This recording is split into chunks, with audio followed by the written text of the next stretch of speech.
Bonsoir à tous, bonsoir à toutes, chers amis, chers auteurs, chers éditeurs, libraires ou qui que vous soyez connectés à ce webinaire ce jeudi 13 juillet 2023. Je vous dis bonsoir et je sais que vous êtes nombreux à être connectés, à être en ligne avec nous pour suivre cette formation, ce partage que nous aurons dans un instant.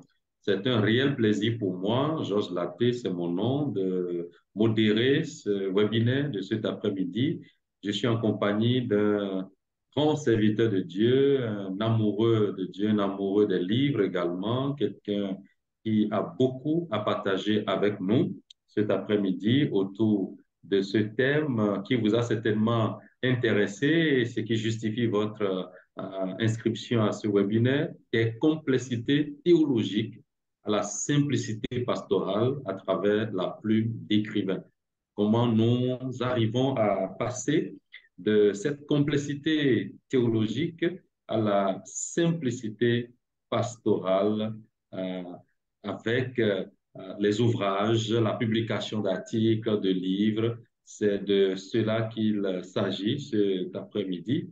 Je suis très heureux d'être en compagnie du serviteur de Dieu, Dr. Paul Mbongampindi, qui est connecté et qui est disposé donc à partager cette formation avec nous, cette richesse avec nous. Bienvenue à chacun de vous et je fais un clin d'œil à notre partenaire Media Associate International MAI, cette structure internationale qui a pour vision et mission, je veux dire, d'équiper les auteurs, les éditeurs, les libraires, tous ceux qui interviennent dans la chaîne de la littérature chrétienne dans le monde entier, de les équiper, de travailler à leur développement. Et un clin d'œil à MAI Afrique et MI Afrique francophone. Bonsoir à tous. Bonsoir, docteur Paul Mbogampindi. Bonsoir, bonsoir et bonjour. Voilà, vous êtes théologien originaire de la République démocratique du Congo. Vous êtes marié à Charlotte Mpindi et père et grand-père.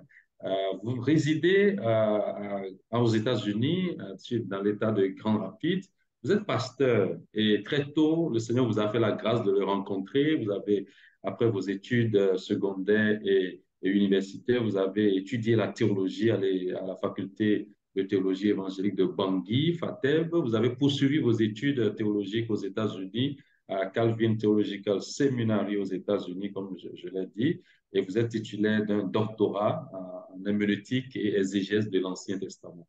Vous avez accepté donc de discuter de ce sujet avec nous, mais aujourd'hui, vous êtes à la tête de la mission Afrique pour Christ qui est présente dans plusieurs pays dans le monde et vous vous investissez à former une nouvelle génération de théologiens et de leaders, de pasteurs, de personnes engagées et équipées véritablement pour la mission, l'évangélisation et la gestion de l'Église en Afrique francophone très précisément. Vous êtes auteur, et c'est ça qui nous intéresse encore beaucoup plus cet après-midi, auteur de plusieurs ouvrages. Je peux citer pêle-mêle, hein, Le pasteur et ses problèmes, ce document très utile pour tous les pasteurs. Doctrine chrétienne, Dieu, sa nature et ses œuvres. Vous avez publié également Comment renaître et grandir dans la foi. Vous êtes auteur du manuel La morale chrétienne en Afrique, en milieu africain, les 10 pièges du leader chrétien, Cure d'âme profonde et délivrance spirituelle. Vous avez donc à cœur la diffusion du savoir par la littérature, mais aussi par les formations classiques comme les facultés de théologie dans lesquelles vous intervenez en tant que professeur. Une fois encore, bonsoir et merci d'avoir accepté l'invitation de MI Afrique. Merci beaucoup alors. Alors, bonsoir à tous ceux qui sont connectés avec nous cet après-midi de tous les pays où vous pouvez être. Nous allons vous demander de prendre note de la présentation que fera le professeur Dr.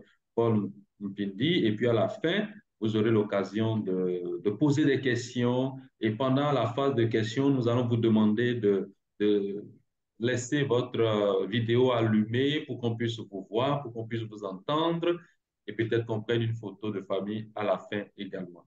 Je rappelle le thème des complexités théologiques à la simplicité pastorale à travers la plume d'écrivain. Tout ce que je sais, tout ce que je connais du docteur Paul Mpindi, pour avoir été éditeur sur beaucoup de ses ouvrages, je sais qu'il est la personne indiquée pour nous parler de ces thèmes. Et tout de suite, je vais lui laisser la parole. Docteur Mpindi, vous avez la parole pour votre présentation. Merci beaucoup, bien-aimé pasteur Georges. Je crois que comme le pasteur Georges le disait, c'est lui qui a publié les plus de mes livres, en fait. Et je suis heureux de savoir que, il est avec nous et c'est lui qui dirige la discussion. Voilà. Donc, des complexités théologiques à la simplicité pastorale, et cela à travers la plume d'écrivain. La Bible, hein, dépasse les limites de la logique humaine. En effet, comment est-il possible, hein, que le Dieu infini de la Bible puisse pénétrer dans le fini de la création sans le faire désintégrer? Alors, comment est-il possible, hein, que le Dieu éternel,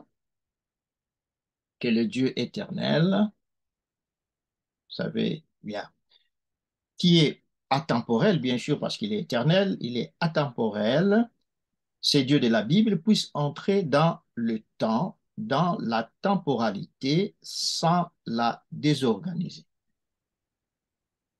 En outre, comment est-ce que les dieux immatériels peut-il revêtir la matérialité sans souffrir la mutabilité qui frappe toutes les créatures?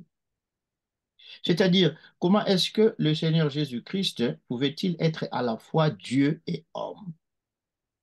Si le Seigneur Jésus-Christ était Dieu, comment pouvait-il mourir sur la croix, vu que Dieu ne meurt pas? Et comme Dieu ne meurt pas, alors qui était vraiment mort sur la croix? Toujours concernant l'incarnation des dieux. Quand Dieu était sur la terre en Jésus-Christ, qui était au ciel alors? Le ciel était-il vide? Dieu dirigeait-il l'univers à partir de la terre? Si l'on répond que Dieu est Trinité, Père, Fils et Saint-Esprit, alors, quand le Fils était descendu sur la terre pour devenir humain, est-ce que la Trinité était réduite à deux personnes? En outre, en devenant humain, est-ce que le Fils éternel de Dieu avait-il introduit l'humanité, la matérialité, dans la composition immuable, immatérielle de la Trinité? Faut-il maintenant parler de la complexité biblique de la création? Comment est-ce que le Dieu éternel, immatériel, pouvait-il créer quelque chose de matériel, de temporel, qui soit en dehors de lui sans être lui-même? S'agissant de la chute de l'homme dans le péché, parce que Dieu est omniscient, c'est-à-dire que parce que Dieu connaît tout et parce que Dieu est omnipotent, c'est-à-dire qu'il est tout-puissant, ne pouvait-il pas créer l'homme de manière à ce qu'il ne puisse jamais tomber dans le péché pour nous éviter toutes ces souffrances liées au péché? Donc, vous voyez, c'est exprès que j'entame mon exposé par des complexités théologiques. La Bible, son histoire, son message, son enseignement suscitent mille et une questions dans l'esprit de chaque être humain qui réfléchit. Malheureusement, la théologie, qui est la science qui étudie la parole de Dieu en vue de l'expliquer au reste des humains, souvent complique le message déjà complexe de la Bible au point de le rendre complètement inaccessible à la majorité des gens. Comment alors l'écrivain chrétien peut-il naviguer les complexités bibliques et théologiques afin de parvenir à un message simple pour la majorité du peuple de Dieu? En effet, dans le contexte de l'Église africaine, la majorité des membres de nos églises ne sont pas des chrétiens sophistiqués qui chercheraient des réponses à des questions philosophiques complexes. Ils sont au contraire des chrétiens sincères, mais vivant encore dans une vision du monde traditionnel dominée par l'influence du surnaturel sur le naturel. En d'autres termes, la majorité de nos populations ou des membres de nos églises en Afrique ne perdent pas le sommeil la nuit parce qu'ils chercheraient à bien saisir et à expliquer la double nature du Christ ou la pertinence de la doctrine de la Trinité. Au contraire, le christianisme africain est complètement dominé par des questions existentielles concernant la pertinence de la personne et de l'œuvre du Seigneur Jésus-Christ par rapport aux forces invisibles et négatives qui bruissent de jour comme de nuit à la recherche des âmes faibles à heurter, à hanter, à posséder, à détruire. En effet, la cosmologie africaine enseigne que la vie quotidienne de chaque individu est une vraie jungle spirituelle dominée par des puissances occultes. En passant, je signalerai que la cosmologie africaine est utilitaire, c'est-à-dire Dieu est Dieu, nous avons besoin de lui parce qu'il doit répondre à des besoins clairs que nous avons. Sinon, un Dieu qui ne sert à rien, qui n'agit pas, c'est un Dieu inutile. Hmm. En Afrique, pour vivre réellement, il faut urgemment et sans cesse se placer sous la protection spirituelle des êtres puissants, les ancêtres, les génies, les esprits. Qui est alors le protecteur des chrétiens? Est-ce que c'est Dieu lui-même? Est-ce que c'est le Christ? Est-ce que c'est le Saint-Esprit? En Afrique, le monde surnaturel contrôle tout dans le monde naturel. Les enfants naissent parce que les ancêtres les réclament auprès des esprits. Les champs produisent normalement parce que les ancêtres ont au préalable apaisé les génies destructeurs des récoltes. Les maladies s'éloignent du village parce que les propres sacrifices ont été faits. La mort elle-même oublie la localisation du village parce que les ancêtres, dans leur sagesse, ont réussi à lui donner une mauvaise adresse. Comment alors lire la Bible? Comment l'expliquer théologiquement dans un langage vrai, clair et simple qui serait accessible à la majorité du peuple de Dieu en Afrique? Un adage français dit: les paroles s'envolent, les écrits restent. Comment traverser les zones d'ombre des saintes écritures et de la théologie académique en vue d'apporter la parole de Dieu au peuple africain d'une manière limpide et directe? La plume de l'auteur chrétien demeure l'outil de prédilection pour l'approfondissement de la foi chrétienne en milieu africain. Mais pour atteindre la masse africaine avec la parole salvatrice du Seigneur, il faut que l'auteur chrétien pratique la quadruple écoute. Il faut avant tout que l'auteur chrétien écoute Dieu à travers sa parole, la Bible. Il faut aussi que l'auteur chrétien s'écoute soi-même. Il faut que l'auteur chrétien écoute son peuple, son audience, et finalement, il faut que l'auteur chrétien cible le groupe particulier auquel il adresse ses écrits. J'explique. Écoutez Dieu pour bien écrire. Pour écrire avec justesse et simplicité, il faut avant tout écouter Dieu à travers sa parole, la Bible. L'auteur chrétien n'écrit pas sa propre pensée, il écrit la pensée de Dieu à travers ses propres paroles. J'explique. C'est vous qui dites les paroles de Dieu par vos paroles à vous. L'écrivain chrétien fait une sorte de relecture verbale de la volonté éternelle écrite de Dieu, la Bible. Seule la parole de Dieu transforme. Écrire de notre propre fond intellectuel, c'est écrire un message humain incapable de transformer les vies humaines. Comme l'apôtre Paul l'a si bien dit, nous ne nous prêchons pas nous-mêmes. C'est Jésus-Christ le Seigneur que nous prêchons. Et nous nous disons vos serviteurs à cause de Jésus. 2 Corinthiens 4, 5. C'est l'évangile de notre Seigneur Jésus-Christ qui doit constituer la fondation de notre ministère d'écrivain. Nous ne sommes pas là pour écrire ce qui nous vient dans la tête. nous sommes des gens qui rédisent ce que Dieu a déjà dit. En fait, si vous, ces jours-ci, je suis en train de méditer dans l'évangile des gens. C'est intéressant. Jésus répète toujours, je ne fais pas ce que je veux, je fais ce que mon Père, plutôt, je ne fais pas ma propre volonté, j'imite le Père. Jésus était un imitateur du Père. Voyez? Si nous voulons être des auteurs efficaces, nous devons imiter Dieu. Nous devons redire ce que Dieu a déjà dit, mais dans les propos de notre peuple. Deuxièmement, il faut s'écouter soi-même pour bien écrire. Pour bien écrire, pour écrire avec simplicité et profondeur, il faut aussi apprendre à s'écouter soi-même. Même si nous sommes particuliers en tant que personne, en réalité, nous partageons l'humanité avec le reste du monde entier. Et nous partageons une culture particulière avec ceux et celles qui vivent avec nous au milieu familial, professionnel, ecclésiastique et national. Malgré nos différences, nous sommes souvent le reflet spirituel et culturel de notre environnement. Il est donc important que nous puissions avant tout nous poser les questions suivantes sur nous-mêmes.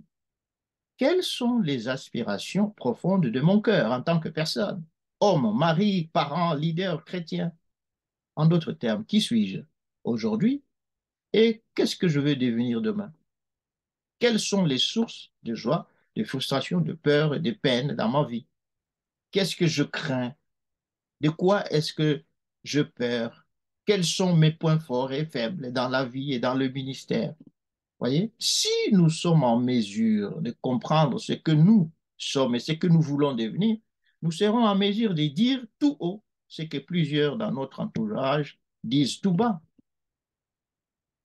Voyez, nous ne sommes pas spéciaux au point de dire que non, nous sommes comme les autres. Si tu parviens à te regarder toi-même et à comprendre ce que tu veux, tu seras en mesure de comprendre ce que les autres veulent aussi. Voyez? Et c'est comme ça, Jésus disait, il faut faire aux autres ce que tu veux que les autres fassent de toi. Mais il ne suffit pas d'écouter Dieu et de s'écouter soi-même, il faut aussi écouter les autres. Mais nous ne sommes pas les autres, nous sommes et les autres sont, nous sommes nous-mêmes et les autres sont eux-mêmes.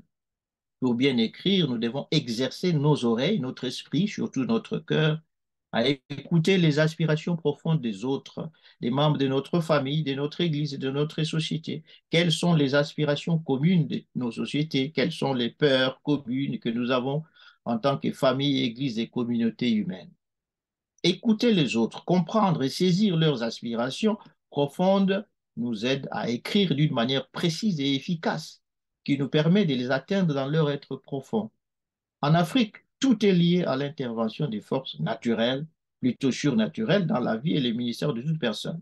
Par conséquent, notre présentation de l'Évangile par écrit doit être obligatoirement holistique, c'est-à-dire nous devons écrire de manière à toucher l'esprit, l'âme et le corps de notre lecteur. Nos écrits bibliques chrétiens doivent défier l'esprit, l'intelligence, la compréhension, la vision du monde de nos lecteurs afin de les pousser à se conformer à la volonté de Dieu. L'apôtre Paul écrit, ne vous conformez pas au siècle présent, mais soyez transformés par le renouvellement de l'intelligence, afin que vous discerniez quelle est la volonté de Dieu, ce qui est bon, agréable et parfait. Romains 12, 2.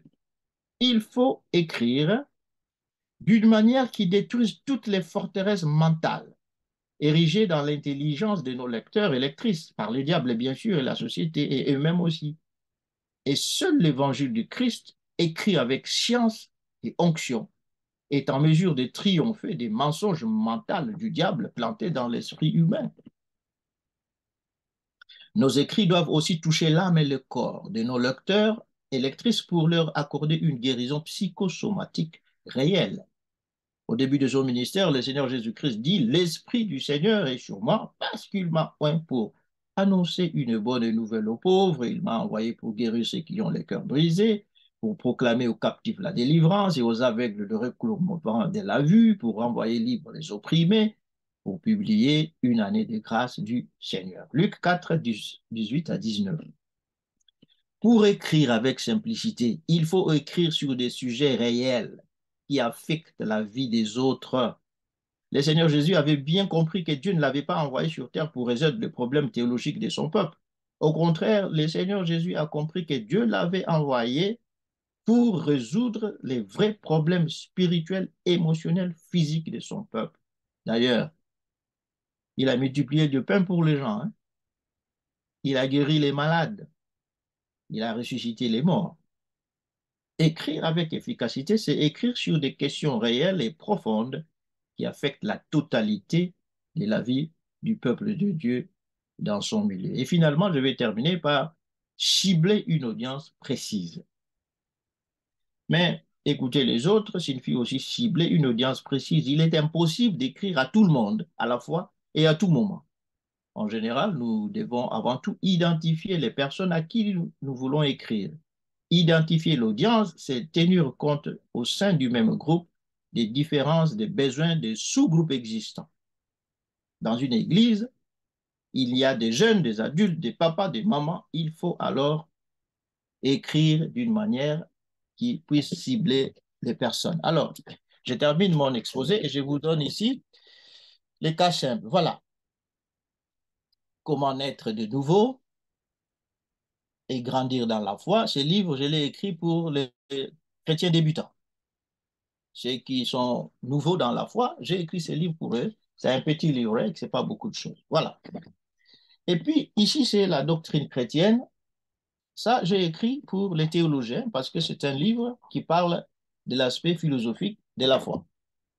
Le pasteur et ses problèmes, ça, j'ai écrit pour monsieur le pasteur qui est confronté à trois problèmes, à quatre plutôt, à savoir le péché sexuel, le pouvoir et puis toutes ces choses. Très pratiques. Et puis, initiation à l'exégèse de l'Ancien Testament, ça j'ai écrit pour les théologiens qui a étudié l'hébreu et le grec et qui veut se spécialiser dans l'explication du texte. Ça, c'est pas pour tout le monde, c'est vraiment précis. Et puis, le livre, ça, le pasteur et ses problèmes, ça a été traduit en portugais parce que les messieurs, ceux qui l'ont lu, ont voulu que ce soit aussi disponible à ceux qui parlent portugais, donc ça a été fait en Angola. Et puis, cure d'âme et délivrance, on est en Afrique, vous savez. Les démons existent. Et puis, comment faire pour que les démons ne vous dérangent pas? Voilà, c'est très simple. Et puis, morale chrétienne, ah, ici maintenant, j'ai affaire non seulement à monsieur tout le monde, mais surtout aussi aux théologiens. Comment résoudre le problème de moralité? Vous voyez ici, qu'est-ce qui se passe? Ces livres ont des audiences claires. On ne parle pas à tout le monde. Il faut parler à des personnes précises, à des audiences précises. Voilà donc un peu ce que j'avais à dire. Maintenant, je crois que Georges peut reprendre le truc et puis poser des questions s'il y en a. Merci pour votre brillante présentation. Je crois que les amis qui sont connectés ont bien suivi cet enrichissant partage. Je note que pour euh, quitter cette complexité théologique et rendre le message accessible à la cible qui a été identifiée, il faut donc écouter Dieu. Il faut écouter Dieu, qui est l'auteur du message, qui est l'auteur de toutes choses. Il faut aussi s'écouter soi-même, ses aspirations profondes, et voir au fond de soi ce que nous voulons communiquer dans la pensée de Dieu. Et parce que nous vivons aussi dans la communauté, nous sommes partie prenante de cette société, de cette famille chrétienne. En tant qu'auteur, il faut écouter les autres également, écouter notre environnement autour de nous, écouter les autres acteurs dans le milieu, dans le sujet que nous voulons aborder, ainsi de suite. Et un point très important, parce que Paul l'a dit, c'est la cible.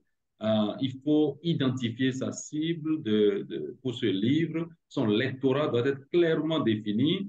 Et j'avoue effectivement, comme les exemples de livres qui ont été présentés avec le pasteur Paul, qui n'est pas théologien pratique, mais qui a fait l'Ancien Testament, qui est herméneutique, exégèse, tout ça, mais qui a vraiment le don et l'appel de rendre le message digeste pour la cible qui n'est pas théologien, qui est théologienne, qui n'est pas spécialiste des langues bibliques et qui peut quand même comprendre et appliquer surtout le message à sa situation courante. Et c'est vraiment quelque chose de très pertinent. Et je crois que beaucoup de gens souhaitent, à cette étape, s'adresser au pasteur Paul avec des questions, avec des apports. Donc, si c'est le cas, vous pouvez le faire. On va nous permettre de voir tous ceux qui sont connectés à ce webinaire. Je vois que nous sommes environ 17 personnes. Donc, la partie technique peut nous aider à voir ceux qui veulent prendre la parole pour que nous puissions avoir les questions. Je crois, parce que Paul, qu'il y avait une question qui était envoyée d'avance. Vous vous C'est rappelez ça. dans les correspondances, si on peut peut-être commencer par cette question. Mais avant, il y a Pierre-Étienne qui a levé la main pour poser une question. Je vais lui donner la parole. Vous pouvez mettre votre vidéo pour que nous puissions vous voir, si c'est possible. Nous allons commencer par Pierre-Étienne. Après, nous allons donner la parole à Alexis Clé. Vous avez la parole. Vous pouvez ouvrir votre micro pour qu'on puisse vous entendre. Alors, Si on peut vous voir aussi, ce serait bien. j'aimerais d'abord dire toute la joie que j'ai à vous entendre, frère Bindi, et la clarté qu'on vous a connue à Kinshasa. C'est ça. Vous avez fermé votre micro encore. Ah, Si vous pouvez réallumer votre micro, je reconnais bien Pierre-Étienne. Oui. Alors, Ça, excusez, alors j'ai cru que j'avais ouvert le micro, j'ai eu c'était une fausse manœuvre, mais j'aimerais d'accord. simplement dire la joie que mon épouse et moi avons eue une fois de plus à vous entendre et la clarté du message qu'on a apprécié beaucoup, mais je voudrais laisser la parole à d'autres. merci beaucoup. Merci, Pierre-Étienne. Je crois que vous êtes missionnaire en RDC souvent, oui, bien sûr. Alexis, vous avez la parole. Alexis est au Bénin. Oui, bonjour ou bonsoir. Et Oui. pour la présentation, je suis vraiment content d'avoir en ligne le pasteur. Je remercie MAI et les PBA Georges pour cette opportunité. J'avais posé des questions lors de mon inscription. Je pense que Georges est en train de vouloir revenir sur ça. Je vous laisse revenir sur ça, Oui, mais ma il faut poser la question préoccupation, directe. Alors. Tu peux poser euh, la question directe, oui, c'est mieux. voilà, je n'ai pas ça vraiment sous ma main, mais j'ai une question qui concerne la transposition et la correspondance théologique. Et quand nous voulons traduire les réalités bibliques dans le contexte africain, par exemple, quels sont les outils dont nous pouvons utiliser pour faire connaître ces messages théologiques au contexte africain? Est-ce que chez nous, il n'y a pas des éléments africains qui nous permettent quand même de faire des correspondances entre la pensée biblique et la pensée africaine? Et je voudrais savoir s'il n'y a pas des prérequis africains qui permettent d'avoir des correspondances faciles dans le langage biblique théologique. Bon, je crois que c'est c'est là où même je trouve que nous, les Africains, parfois, nous sommes un peu distraits. Hmm. Tout se fait par rapport à ce qu'on appelle en anglais world view, la vision du monde. Vous voyez, la vision du monde. Une culture est basée sur le world view, la vision du monde. Et, et c'est là où je dis qu'attention, nous les Africains, en réalité, nous sommes bénis parce que notre vision du monde est très proche de la vision biblique du monde. Vous voyez, c'est très proche, c'est pas trop compliqué. Quand on parle des esprits, des démons et tout ça, dans la Bible, c'est chez nous. Voyez, on est vraiment proche. Donc, l'affaire de correspondance, les transpositions devrait normalement être beaucoup plus facile. Il n'y a pas un écart, hein, dit hiatus, hein, n'est pas trop grand entre nous et la Bible. Alors, mais dans ce travail, il faut faire attention. Nous n'imposons pas notre vision du monde sur la Bible. Non. Au contraire, nous essayons de voir comment dire dans notre langage ce que la Bible dit dans le langage de l'ancien Proche-Orient, parce qu'il faut toujours connaître que Israël, c'est un peuple de l'ancien Proche-Orient qui partage beaucoup de choses avec les autres. Voyez. Comment comprendre? C'est pourquoi j'ai dit, c'est aussi risqué. Si on se lance rapidement à essayer d'expliquer la Bible aux autres sans la comprendre soi-même, c'est un danger. Donc là, le premier travail d'un théologien, c'est de replacer la Bible dans son contexte. Par exemple, pourquoi, quand Jésus dit qu'il faut se laver les pieds les uns les autres, est-ce qu'il nous dit vraiment de le faire? Ou au contraire, il nous dit seulement que nous devons être esclaves les uns des autres, parce que le travail, laver les pieds, c'était le travail des esclaves. Vous voyez? Alors, il faut comprendre ce genre de choses. Comment traduire? Comment enseigner ces choses, hein? Alors ça, c'est tout un domaine. Je ne peux pas le donner dans 2 minutes. Ce sont des cours qu'on enseigne sur comment transposer la réalité biblique dans notre contexte africain. Et là, j'encourage, je répète, nous sommes très proches de la Bible, déjà. Alors, merci pour la réponse donnée à Alexis. Est-ce que nous avons quelqu'un d'autre qui voudrait poser des questions? Je vais rappeler les anciennes questions d'Alexis au pasteur Paul. On va voir si on aura le temps d'y répondre. Il demandait dans son enregistrement quelles sont les spécificités de la théologie africaine. Voilà, c'est une première question. On peut commencer par là, peut-être. Si le temps permet, on va poser les autres questions. Quelles sont, pasteur, les spécificités de la théologie africaine? Je ne sais pas si c'est vraiment le sujet, mais si vous pouvez en dire quelques mots. Oui, moi, je crois que d'abord, toute théologie, qu'elle soit occidentale ou bien asiatique, c'est une relecture de la Bible à la lumière de la vision du monde de la personne ou de la culture. Donc, la théologie africaine, c'est la relecture de la Bible à la lumière de notre culture, c'est-à-dire nous essayons de rédire la Bible dans notre façon. Et je crois que la théologie africaine, en réalité, jusqu'à aujourd'hui, je crois que nous sommes en train de balbutier, d'essayer d'écrire. Moi, je trouve que la tâche devait être très facile. La théologie africaine, c'est la théologie du surnaturel.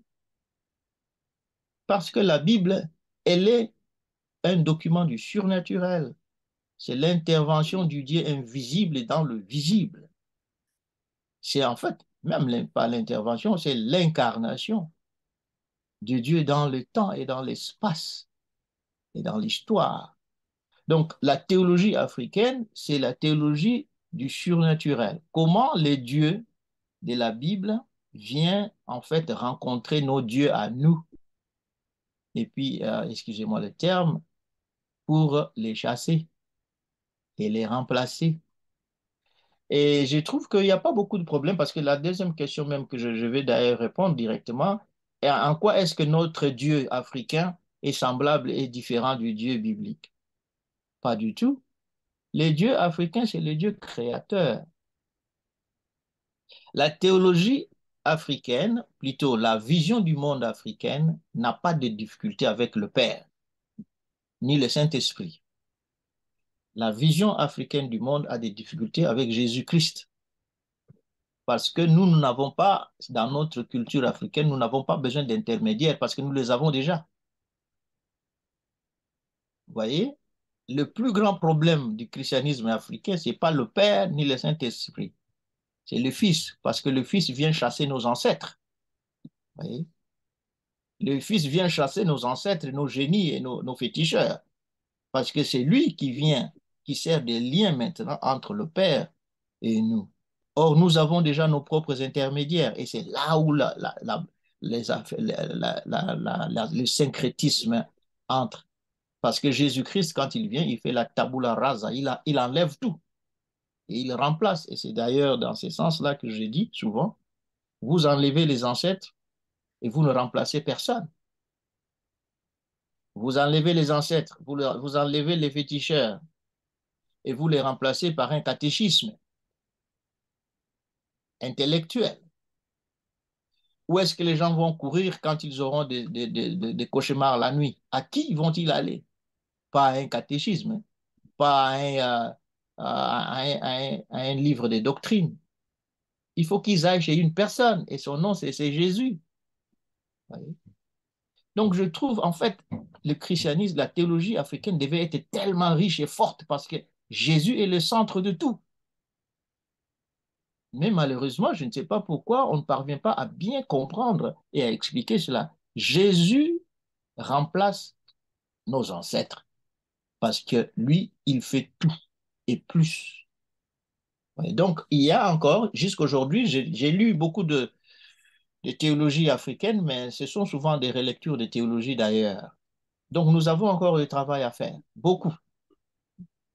Voilà. Merci beaucoup. Moi, j'ai une question en attendant d'avoir une question d'ailleurs. Comment on parvient en tant qu'auteur à être très à l'aise dans les écrits théologiques destinés à un public spécialisé comme les professeurs et les étudiants en théologie, et en même temps pouvoir produire assez d'ouvrages pratiques pour monsieur tout le monde, un chrétien d'église, un pasteur sans formation théologique. Comment on arrive à faire les deux, comme vous le faites si bien, pasteur Paul? Oui, en fait, c'est une bonne question parce qu'au début, le secret se trouve dans la paroisse, dans l'église locale. Parce que quand j'ai terminé mes études de doctorat, par exemple, j'étais très haut dans la science. Donc, les sermons et tout ça, c'était des choses, je parlais de Kant et de Hegel et de tous ces bons philosophes, tout ça, c'est bon. Mais ça ne touchait personne. Quand je suis venu prêcher dans mon église en Afrique, et qu'à la sortie, il y a eu un enfant qui est tombé, saisi par des démons. Kant et Hegel et Karl Barth et tous ces théologiens ne pouvaient pas m'aider. Et j'étais là, tout le monde m'a amené l'enfant, le docteur est là. Je me suis seulement rendu compte que toute ma formation ne servait à rien devant cet enfant, parce que je ne savais pas ce qu'il fallait faire. Mais c'est dans la Bible, au nom de Jésus, lève-toi et marche. Et là, j'étais coincé. Je me suis dit, posé la question, mais pourquoi je ne sais pas? Je parle de Jésus, le Tout-Puissant, tout ça dans ma théologie, mais devant cet enfant qui est sous possession démoniaque, j'étais incapable. Et comme on est formé, je suis donc revenu. C'est drôle, hein? C'est aux États-Unis où j'ai trouvé les ouvrages pour m'expliquer comment chasser les démons. Pas chez nous en Afrique encore. Ah, C'est aux États-Unis, écrit par quelqu'un qui travaillait, un ingénieur de la NASA. Vous voyez. Et c'est comme ça que j'ai repris tous ces domaines du surnaturel et je l'ai étudié. Et quand je suis revenu chez moi en Afrique, j'ai commencé maintenant à me rendre compte que, tiens, si je suis en contact avec monsieur tout le monde tous les jours, je serai en contact des vrais problèmes. Vous voyez, je ne même vous ai pas montré dernièrement, je viens d'écrire comment neutraliser les tentations sexuelles. Pourquoi? Parce que j'ai parlé à mes jeunes à l'église, ils n'ont pas besoin de la Trinité. Ils veulent savoir comment vivre dans la pureté. Et puis, il y a trop de jeunes filles belles dans la ville. Ah, tiens, bon, je reprends la Bible et je regarde comment vivre. Mais je regarde aussi ma propre expérience en tant que jeune. Bien sûr, je suis vieux aujourd'hui, mais j'étais aussi jeune. bien sûr. J'ai traversé les mêmes choses. C'est pourquoi j'ai dit, il faut se connaître soi-même. C'est écouter soi-même. Ouais. C'est écouter soi-même. Qu'est-ce que je fais quand j'étais jeune pour triompher des tentations sexuelles? J'ai fait ceci, cela. Je regarde la Bible et j'enseigne. Donc, je crois que c'est une erreur de croire que parce qu'on a un doctorat en théologie, maintenant, on est spécialiste dans les choses abstraites. Non. L'Église s'est construite par le concret. Cela ne signifie pas qu'il faut laisser la haute science. Il faut combiner les deux. C'est pourquoi, en fait, je profite de cette réunion. Nous venions de créer une faculté de théologie évangélique du Congo, au Congo là-bas. On enseigne au niveau, on donne le PhD aux gens. Mais en même temps, j'ai ma chambre de prière là-bas où je prie pour les malades et pour tous ceux qui sont possédés. Il faut faire les deux, vous voyez. Alors, j'encourage les auditeurs, attention, les écrivains, ciblez, ciblez, ciblez. Et puis, un secret. Si vous voulez aussi faire de l'argent dans cette affaire, écrivez sur des sujets importants dans la vie des gens. Les gens ne viendront pas acheter votre livre sur Kant, non, ou Hegel, non. Ils vont acheter sur comment neutraliser les tentations sexuelles comment le pasteur et ses problèmes, et puis comment faire fuir les incubes et les succubes. Et puis, il y a un autre secret, Georges, c'est la radio. Quand j'ai fait les émissions à la radio, je me rends Oui, compte, oui, qu'est-ce qui marche Jérôme et de qu'est-ce qui dire ne marche que pas. vous avez des émissions radiophoniques. Oui. Oui, j'ai passé beaucoup de temps à parler de la Trinité dans mes émissions, zéro réponse. L'audience, mais quand je parlais de rêves, de cauchemars, les téléphones explosent. D'accord. Merci. Donc, il faut pouvoir faire les deux. Il faut la connaissance, la science au haut niveau, mais en même temps, savoir descendre au niveau du peuple pour nourrir le peuple avec ce qu'on a appris au haut niveau. Mais Est-ce Georges, il qu'on, faut parce qu'on a, être avec le peuple. Georges, il faut être avec le peuple. c'est ça. Pour descendre, il faut habiter, il faut être là avec eux. Il faut écouter, il faut s'asseoir, il faut aller au village. Il ne faut pas seulement être En en ville. ville. Oui. D'accord. Est-ce que quelqu'un d'autre parmi les personnes qui nous suivent veut poser une question? Est-ce que vous avez une question? Vous avez l'opportunité de poser votre question avant qu'on ne termine.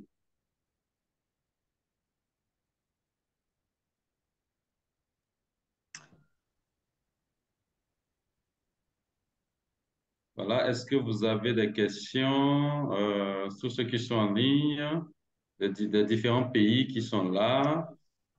Je peux Euh, parler? oui, Alexis, vas-y. D'accord. Merci. Et je suis satisfait des réponses apportées à ma question parce que j'estime que chez nous, il y a tellement de facilité de faire la jonction entre les deux. Et connaître cet aspect de correspondance permet de passer le message biblique au peuple. Et je suis vraiment satisfait des réponses apportées par Paul et je lui suis vraiment reconnaissant. Et c'est un travail vraiment de passion qu'il faut. Et j'avoue que beaucoup de livres africains sont très peu dans ce Mm, mm, Ton micro est fermé. yeah. de cet aspect. Est-ce que Voilà. Voilà, vas-y, termine rapidement. Donc, je ne sais pas si mes questions qui sont restées dans la liste seront abordées par Georges pour finir. Merci. Oh, mais je pense qu'on les a abordés déjà. Je vais retourner pour voir s'il y a un aspect on a oublié. Comment transmettre dans la culture, comment transmettre dans notre culture sans la détruire? Comment Voilà. transmettre l'évangile dans notre culture sans la détruire, Pasteur Paul? Yeah, mais Parce que écoute, vous avez dit tout à l'heure que Dieu, quand il vient, il chasse nos dieux. oui, oui, Parfois, il le oui, oui, chasse avec oui. notre culture carrément. En fait, ce qu'il faut faire, l'évangile est une culture. L'évangile est une culture. Et chaque fois que l'évangile entre dans n'importe quelle culture, l'évangile chasse certains éléments qui lui sont contraires. Alors, il faut bien comprendre les choses. C'est l'évangile qui nettoie notre culture. Notre culture ne complète pas l'évangile. C'est une rue à une direction. Quand l'évangile vient, par exemple dans notre contexte, l'évangile vient déplacer les ancêtres, vient déplacer les génies et les esprits. Maintenant, c'est Jésus. Quand tu es malade, tu pries à Jésus. Quand tu as peur la nuit, tu pries à Jésus. Tu n'invoques pas ton grand-père, non. C'est Jésus qui remplace tout ça. C'est la même chose. Il y avait aussi ces choses en Occident, mais l'Occident a été nettoyé. Hein? L'Occident a été nettoyé par l'Évangile. C'est pourquoi il y a, vous voyez, moi j'ai fait mes études aussi sur la réforme. Euh, L'Occident a réussi à cause de la réforme protestante du XVIe siècle. Voyez. Parce que ça changeait le world view, la mentalité des gens. Vous voyez. C'est très important. Donc, ce travail doit être fait. Notre culture est bonne quand elle est conforme à la parole. Mais quand notre culture contredit la Bible, alors nous abandonnons notre culture pour suivre la culture biblique. Vous voyez, par exemple, je donne un cas très simple. Notre culture est vraiment biblique quand elle nous dit de respecter les personnes âgées. Mais notre culture est anti-biblique quand elle nous demande de mépriser les femmes. Vous voyez? Hmm. C'est ça. ou de On n'a prendre pas besoin de plusieurs dire, non, femmes. non, je suis africain, alors je méprise la femme. Non, non, non. Non, non, non. Vous voyez. Donc, on doit laisser toutes les parties de notre culture qui sont contraires à l'évangile, parce que l'évangile est aussi une culture. C'est une vision du monde nouvelle, là où règne le royaume de Dieu. C'est pourquoi tous les chrétiens du monde entier appartiennent à une même culture. Nous appartenons à la culture biblique, à la culture christologique. Nous sommes frères et sœurs dans le monde entier. Nous avons la même foi, le même salut, le même baptême, le même Dieu. Nous sommes vraiment frères et sœurs au vrai sens du mot.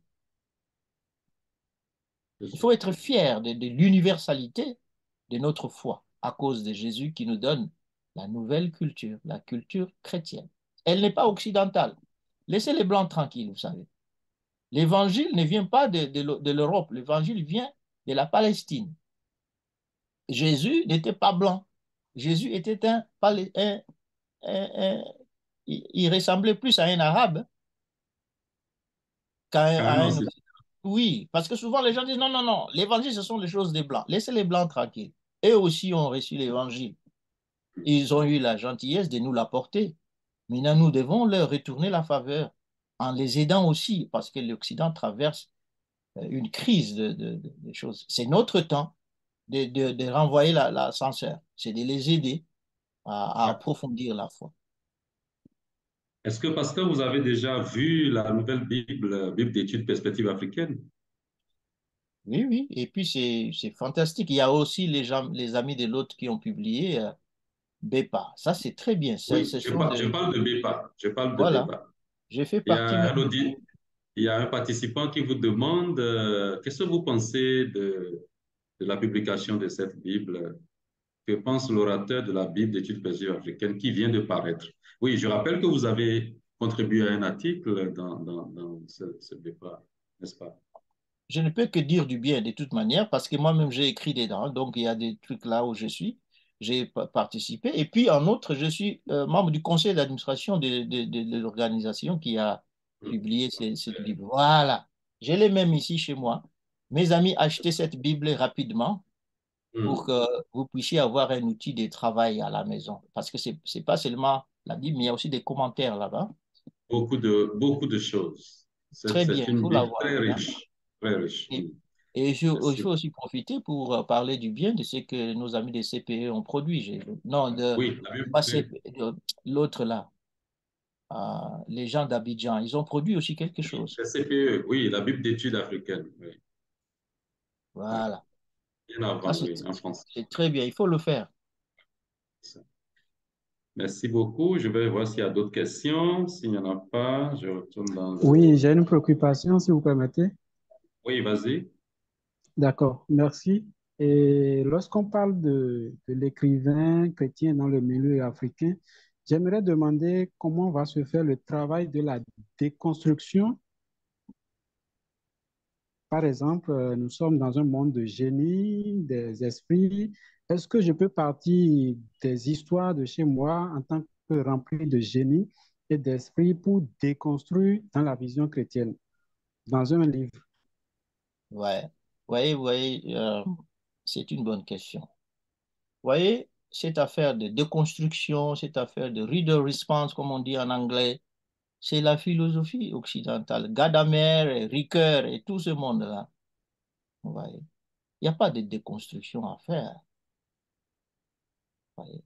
Il y a un travail, il faut toujours, quand tu lis la Bible et tu lis ta culture, cherche ce qui est compatible et ce qui est incompatible. Ce qui est incompatible, on rejette, on ne refait pas. Ce qui est compatible, on renforce. Mais attention, quand tu rejettes quelque chose de la culture africaine, il faut obligatoirement le remplacer par la Bible. Sinon, tu vas avoir ce qu'on appelle le syncrétisme. Il faut jamais rejeter quelque chose de la culture et puis laisser un vide. Il faut toujours, quand tu enlèves quelque chose, tu remplaces par quelque chose de biblique. Et c'est comme ça qu'il y a trop de désordre. Les enfants allaient à l'initiation, on leur enseignait comment faire les choses, et puis on vient, on balaye tout ça, On ne met rien. La jeunesse est foutue en l'air. Ils ne savent plus comment vivre leur sexualité parce que personne n'en parle. Hmm? On On a devrait enlevé créer un la- temps d'initiation entre chrétiens. Pour les jeunes, les ados chrétiens, par exemple, on devrait les initier Ah, avec la... avec- mais il n'y a pas de vrai travail de jeunesse. Il n'y en a pas. il n'y en a pas. Il n'y en a pas. En tout cas, on est très interpellé. Alors, Laurent du Burundi nous demande, est-ce qu'on doit avoir un titre académique en théologie avant de pouvoir écrire sur un sujet théologique? Docteur. Écoutez, vous savez, c'est une affaire de... Karl Barth n'avait pas de doctorat en théologie, mais c'est le théologien le plus important de l'ère moderne. Bien sûr, il était théologien, mais il n'était pas docteur comme Pannenberg ou les autres. C'est la qualité de ce que vous produisez qui vous définit. Ce n'est pas le diplôme. Mais attention, si vous me dites, si vous êtes médecin, je viendrai chez vous parce que vous avez été à la fac de médecine. Je ne vais pas venir parce que vous savez comment faire les herbes. Non. Donc, je crois que la formation est importante si nous voulons en effet enseigner. Il faut aller d'abord se faire former soi-même.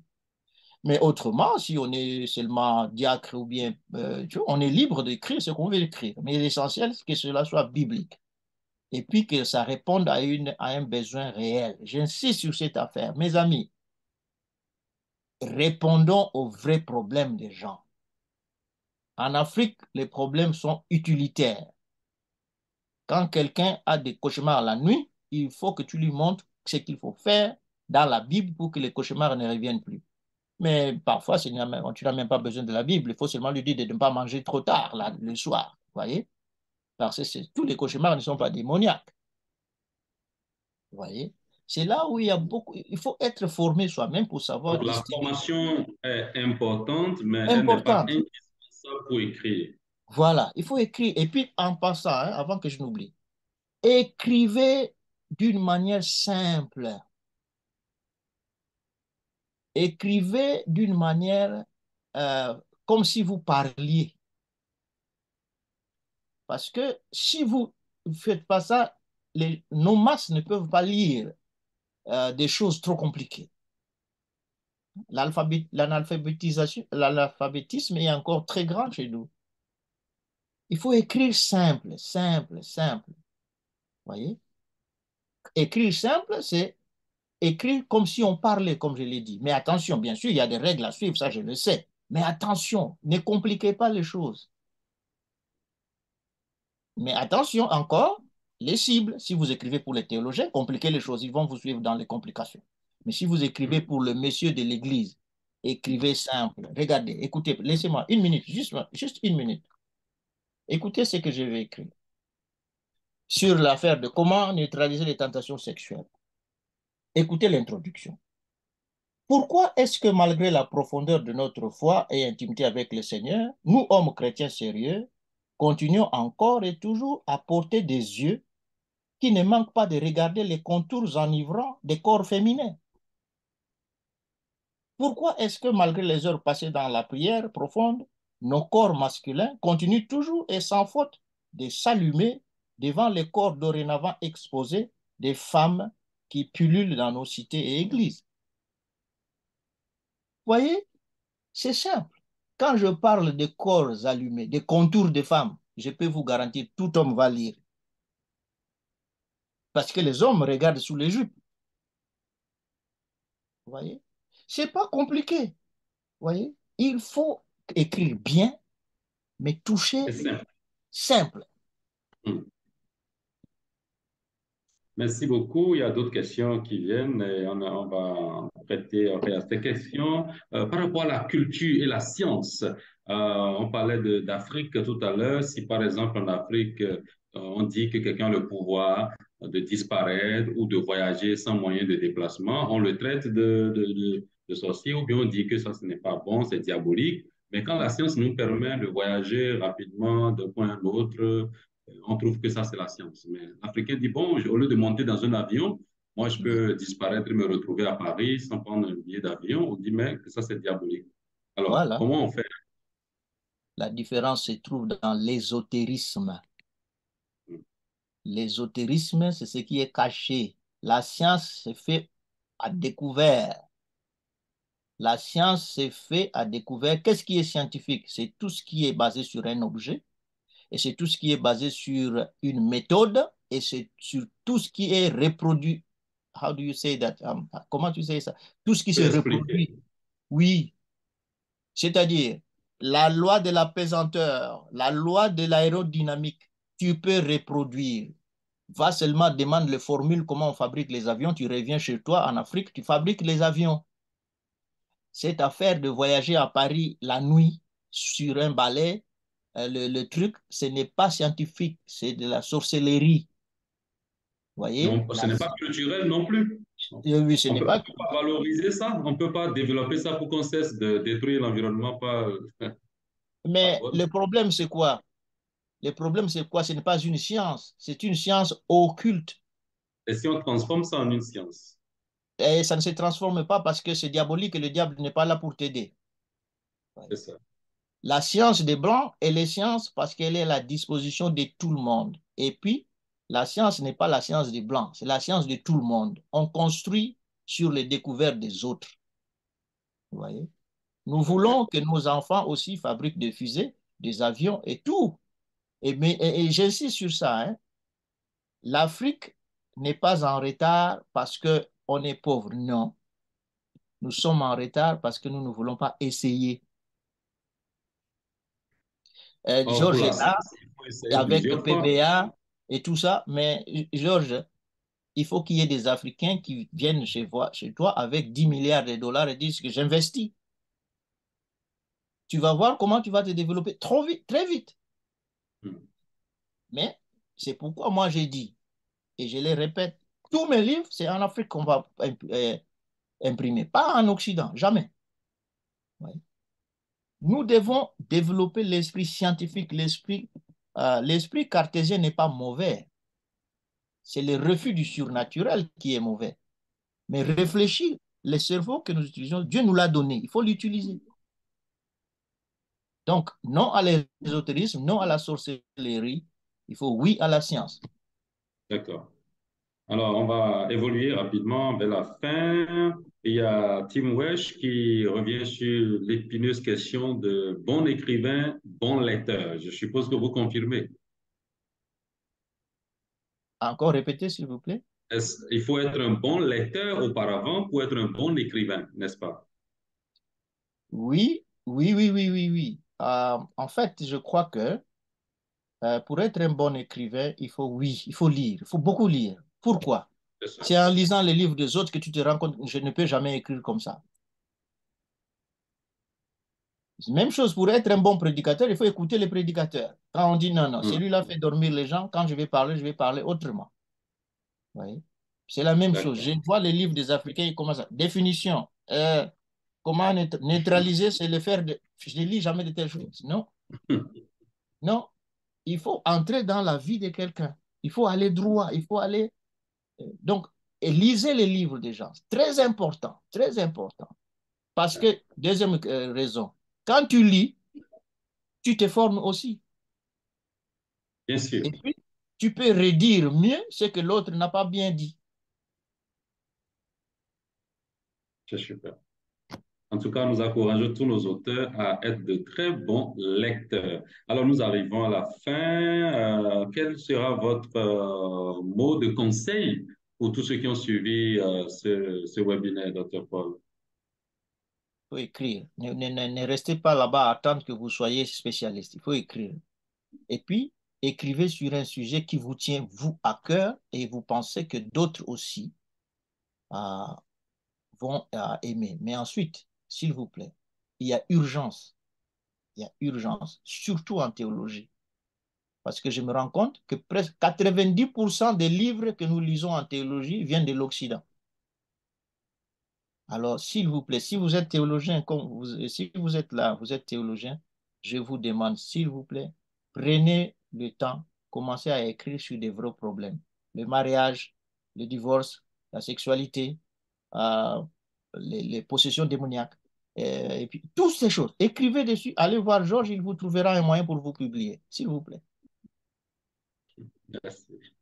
Merci beaucoup, Dr. Paul Mpindi. Je vais demander à ce qu'on nous donne les annonces, parce que nous sommes à la fin. Il y a des informations importantes que MAI veut nous donner par rapport à l'Eat Africa qui aura lieu en novembre, du 5 au 9 novembre à Gaborone, à Botswana.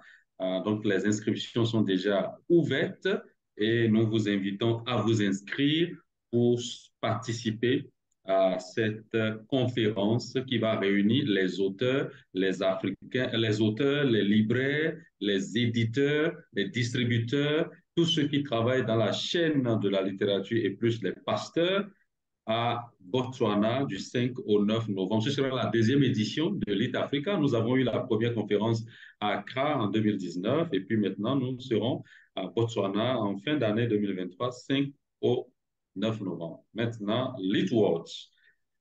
Lead World, c'est la conférence mondiale des auteurs, écrivains, pasteurs, éditeurs, libraires, chrétiens du monde entier. Et c'est chaque 3 ans. Donc, la prochaine édition, c'est l'année prochaine, 2024, du 3 au 8 novembre 2024 en Mexique, dans la ville de Puebla. Et ça aussi, ça va regrouper plus de 200 éditeurs, auteurs de plus de 50 pays du monde entier. Voilà, en avril de l'année dernière, on était plus de 50 pays également en Hongrie. Donc, la prochaine édition, c'est l'année prochaine, du 3 au 8 novembre en Mexique pour la conférence de Lead World. Lead World pour le monde entier et le premier, c'était Lead Africa pour l'Afrique. Alors, thank you. Nous allons prendre une photo. I want to take a picture of everybody. Si tout le monde peut se mettre ensemble, on va faire une photo souvenir pour webinaire avec Dr. Paul parce que c'est une grâce de l'avoir. Donc, j'aimerais qu'on gagne un souvenir, une photo avec lui, avec nous, tous les auteurs, éditeurs. Si la technique peut le permettre, ce serait bien. Euh, voilà. Donc, mettez vos vidéos, s'il vous plaît. Nous allons prendre une photo de fin. On va prendre une photo de fin. Est-ce que c'est possible?